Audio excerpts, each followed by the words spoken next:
ساکن 61 ساله شهر خوجند مریم دوسمتова 4 سال است که با بیماری دیابت قند زندگی میکند. او میگوید در آغاز حتی نمیدانست که به این مریضی گرفتار است. با نشانه‌های خستگی دائمی، تشنگی زیاد، خشک شدن دهان، فشار بلندی و دیگر عامل‌ها به چند مؤسسه طبی مراجعه نموده است. تنها بعد تشخیص پوره معلوم گردید که سطح قند خونش از معیار زیاد گردیده است. بعدی که فهمیدم اول خودم بسیار بحث کردم. هیچ کس نمیخواد این کسل با خودن. همه آمدم قند 14 کده. من 4 سال باز 6 ماه هر 6 ماه یک بار من اینجا آمده میستم. قندم شد. من پگویی زنگی پگویی من چنگیری قندم شد.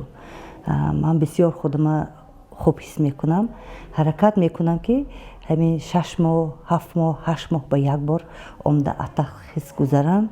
با تاکید متخصصان صحه طب، تحلیل ها، مشاهده ها و بررسی مراجعت شهروندان رفت طبابت نشان داده است که عامل های اساسی گرفتارشوی به این بیماری ارثیت، فربهشوی، فشار بلندی، علت غدود زیر معده، غدودهای بالای گرده، بیماری های اندوکرینولوژی و عصبانیت زیاد می باشند. و معلومات رسمی در قید مؤسسه های طبی جمهوری سال 2025 93505 نفر شهروندان مملکت گرفتار بیماری دیابت قند می باشند. در ولایت سوغد شماره گرفتاران بیماری دوام سال 2024 19132 نفر بوده در سال 2025 و 21190 نفر رسیده است که بیش از 2000 نفر زیاد شده است. با اندیشه طبیبان ساحه پیشگیری از طبابت بهتر بوده برای کاهش دادن خطر گرفتارشوی با آن رعایت غذای سالم، کم کردن استعمال شیرینی ها و نوشاکی های شکردار، مشغولیت منتظم جسمانی و نظارت وزن، اجرای دیگر توصیه ها مهم می باشند. برای پیشگیری دیابت قند لازم است یکم وزن خود را در معیار نگاه داشتن، دوم سرحرکتی منتظم، سوم غذای سالم یعنی که شیرینی ها را کم کردن لازم است.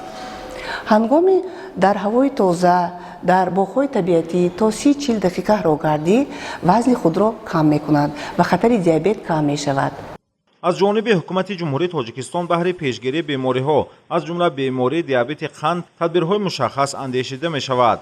از جمله یکی از تدبیرهای مهم و سریع برنامه پیشگیری و نظارت دیابت قند در جمهوری تاجیکستان برای سالهای 2026-2030 محسوب می‌یابد و به اندیشه طبیبان چنین توجه و من بعد اجرای بندهای برنامه برای پیشگیری، کاهش آن و طبابت بیماری مساعدت می‌کند. طبابت بیماری دیابت قند وابسته از نمود دیابت قند میباشد. دیابت قند خیلی که گفتیم یک چند نمود میشود.